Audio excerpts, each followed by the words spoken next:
Picture this. It's Christmas Eve, 1914. You're freezing in a damp Belgian trench, soaked in mud, and munching on bread so solid it could double as a self-defense weapon. Just when you're about to sink deeper into your misery, you hear something weird. A sound that's not bullets, grenades, or rats holding their nightly dance-off. It's singing. Stille Nacht, Heilige Nacht. Your brain short-circuits. Are the Germans singing Silent Night during a war? Ridiculous. Then, from your own trench, a few daring voices respond with the English version, like it's some kind of bizarre trench choir showdown. Before you can yell, "Oi, are we seriously harmonizing with the enemy?" men start waving at each other over no man's land like neighbors catching up about lawn care. And against all odds, this sing-off somehow evolves into men climbing out of trenches, exchanging handshakes, sausages, and awkward smiles. You don't trust it. It's either the most touching moment of your life or an elaborate German trick involving bratwurst diplomacy. Suddenly someone kicks an empty tin can. You know where this is going. Helmets mark goalposts. Brits on one side, Germans on the other, and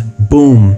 History's most surreal soccer match is underway. You watch men who were firing bullets yesterday now yell about offsides and bad passes in accents no one fully understands. You try to play cool, staying suspicious on the sidelines until someone shoves plum pudding in your hand, and well, plum pudding doesn't offer itself every day. You eventually join in, kicking the tin can, laughing with a man whose language you don't speak but somehow get anyway. Later, German soldiers roll barrels of beer out like it's Oktoberfest on the front lines, and men drink, sing, and smile beneath a starry sky. For one magical moment, it feels like peace is actually real. As the night winds down, a distant gunshot rips through the cheer and you're reminded this is war. The commanders outlaw future truces, making it clear there will be no friendly footy rematch next year. The next morning, the trenches return to normal, mud, artillery fire, and yelling orders. But you aren't the same. You look across no man's land and remember the Germans from yesterday. Regular men who shared plum pudding and bad singing. Maybe they're not so different after all, and while you're back to dodging bullets, you can't help but think, if peace can happen here, even for just a day, then maybe, just maybe,